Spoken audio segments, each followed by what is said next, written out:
When revolutions start, there is a reason, and with the American Revolution, from what has been talked about in the series, multiple taxes put on the colonists by the British, the Boston Tea Party, and here is the Boston Massacre, which, despite having the word massacre, was not really like one. It was just a riot and only like 5 people died. But this became one of the reasons the revolution in America started, so let's learn about here. You clicked on this, so yeah. Here's the Boston Massacre from Story of America cards, the Revolution category.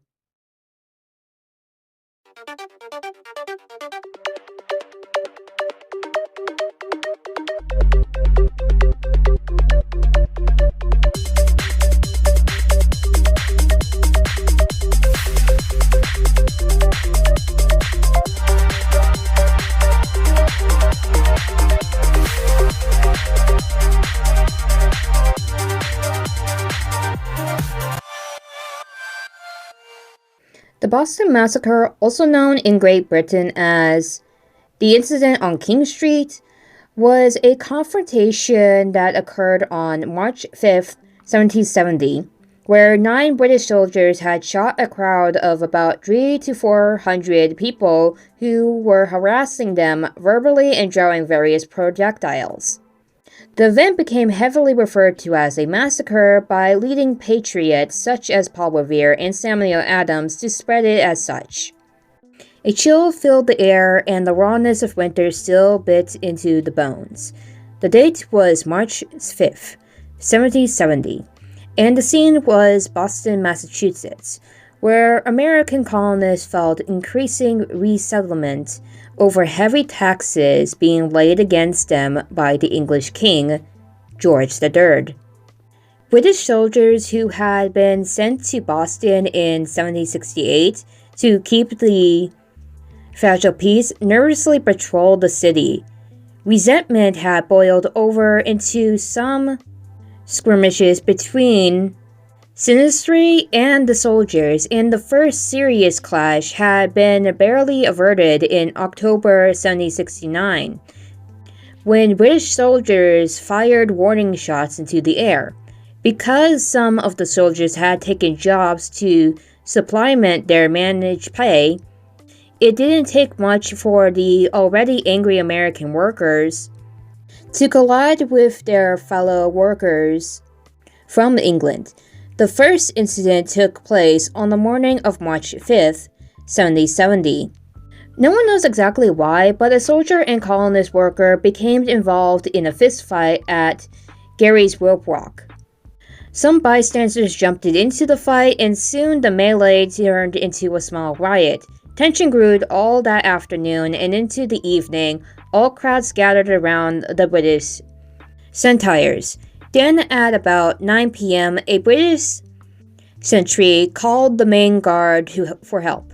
The guards' soldiers were blocking up the effort to get away from the menacing crowd, which had begun pelting them with snowballs, stones, and insults.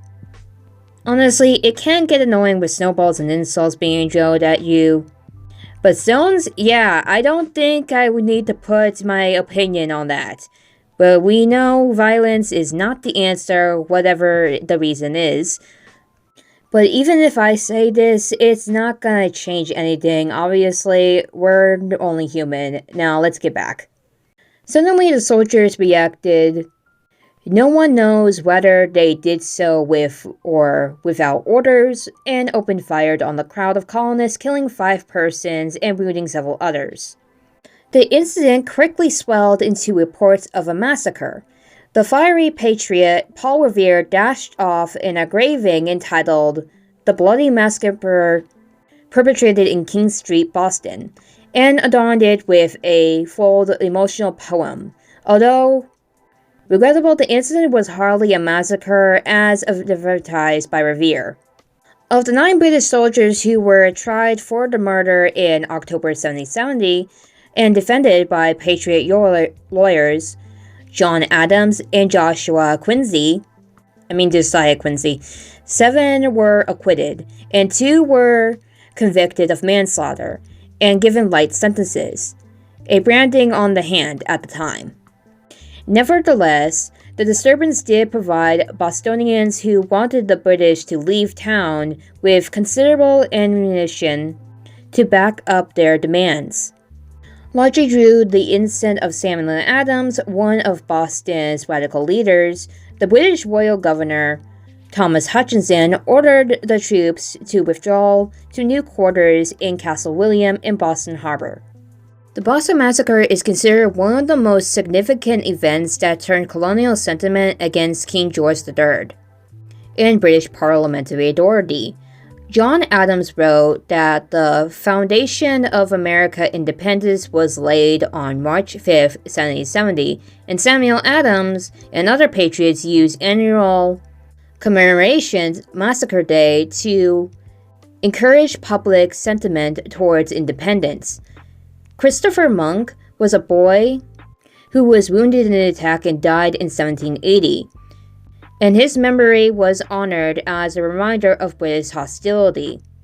Later events such as the Gaspee Affair and the Boston Tea Party further installed the crumbling relationship between Britain and its colonies. 5 years passed between the massacre and the outright war, and Neil York suggests that there is only a tenuous connection between the two. It is widely perceived as a significant event leading to the violent rebellion that followed. Howard Zinn argues that Boston was full of class anger. He reports that the Boston Gazette, published in 1763, that a few persons in power were promoting political projects for keeping the people poor in order to make them humble. And that's all I'll say about the Boston Massacre for now, as I have a separate card on the trials that came from the massacre. As you know by now, it wasn't really a massacre at all. Anyways, that's all, and I'll see you around next time. Bye.